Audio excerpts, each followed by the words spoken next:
안녕하세요. 나답게 살아가는 사람들을 위한 학습 공동체 나다움 인문학교를 운영하는 안상현입니다. 지난 영상 중에 그 나다움과 질문에 대한 영상이 있는데 조금 더 이어서 한번 생각을 해볼까 합니다. 제가 요즘 질문 스쿨을 이제 진행하면서 질문에 대한 고민을 하다 보니까 자연스럽게 이제 나다움과 이어지게 되고, 그리고 자기답게 살고 나답게 살고 자기를 이해하고 자기를 탐구하는데 그 질문이 정말 중요하다는 역할을 많이 생각하고 있습니다. 많은 분들도 아마 공감할 거라고 생각하는데요. 그런데 왜 그 질문이 그런 중요한 의미를 갖고 있음에도 우리가 그것을 잘 활용하는 방법을 모를까? 오늘의 주제입니다. 자기 자신이 그 질문하는 패턴이 있다라는 것을 깨닫지 못하고 있어요.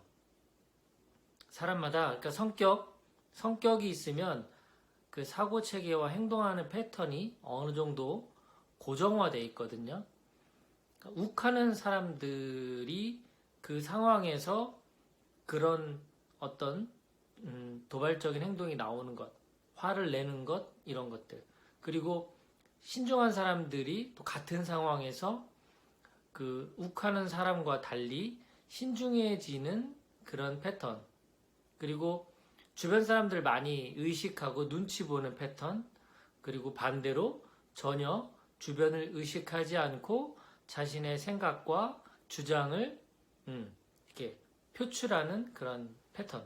그런 여러 가지들이 각자가 갖고 있는 어떤 성향, 성격, 이런 게 될 수 있고, 그리고 질문하는 또 패턴이 내가 세상을 바라보는 관점과도 매우 중요하죠.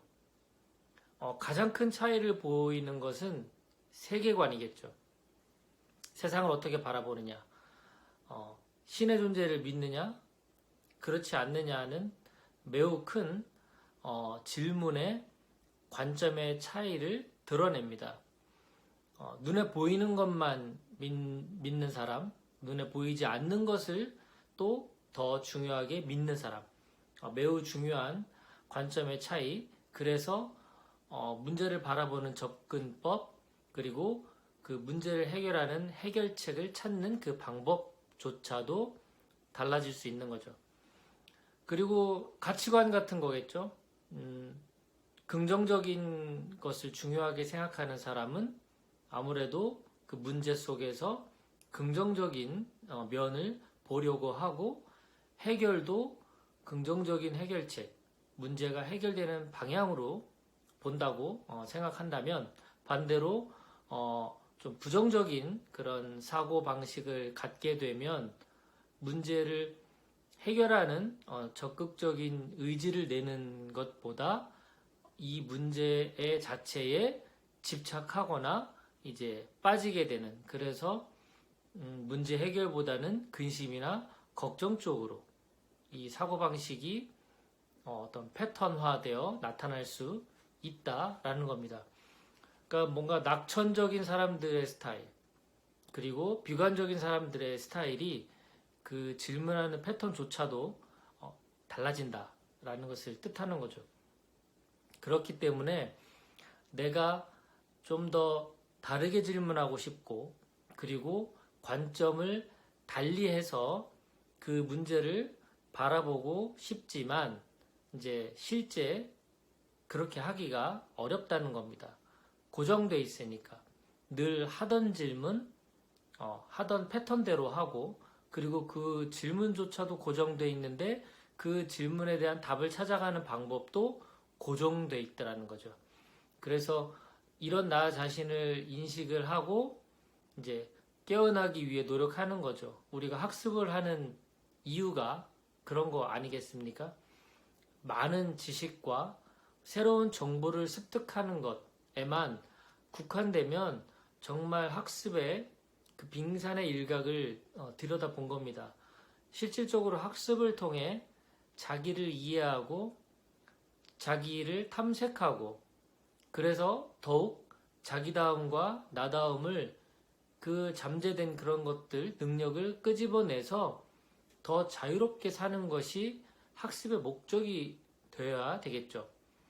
단순히 지식이나 정보 차원에 국한되면 어떤 네이버나 구글과 같은 검색 사이트만 우리가 의존하면 모든 어떤 고민거리가 해결되지 않겠습니까? 하지만 학습을 통해 우리가 성장하고자 할 때에는 그 지식 정보에만 우리가 묶여 있을 필요는 없다, 이렇게 생각합니다. 그래서 질문을 다르게 하고 질문을 뭔가 관점을 달리하고 그 질문이 바뀌어야만 해답을 찾는 과정도 바뀝니다. 그 영화 올드보이에도 그런 유명한 대사가 나왔잖아요. 제대로 된 질문을 해야 제대로 된 답을 찾을 수 있다. 내가 너를 15년간 왜 가두었는지를 물을 것이 아니라 왜 15년 만에 풀어졌는지를 물어야 그래야 답을 찾을 수 있다. 이제 이렇게 그 대사, 주인공 간의 대사가 나옵니다. 마찬가지로 나다움을 찾고자 한다. 나다움이 무엇인가? 나다움을 이해하고 싶다면 어떤 질문이 좋은 질문이고 제대로 된 질문일까를 고민해 볼 필요가 있습니다. 이런 배움을 위해서는 기꺼이 겸손한 마음을 갖고 선배나 멘토나 스승 이런 분들, 전문가 이런 분들을 찾아가서 기꺼이 질문을 던질 수 있어야 할 것이고요. 또 그들이 책이나 강의를 통해 어떤 조언이나 충고 또는 제안을 했을 때 또 기꺼이 한번 받아들여서 수용해서 해볼 수 있는 적극적인 행동하는 그런 용기가 필요하지 않나 싶습니다. 오늘 나다움과 질문에 대한 이야기 두 번째로 진행해 봤는데요. 질문이 얼마나 중요한지, 그리고 내가 얼마나 고정된 방식으로 질문을 하고 있는지를 자각할 수 있는 그런 시간이 됐으면 좋겠습니다. 네, 남은 하루도 즐거운 시간 되시길 바랍니다. 감사합니다.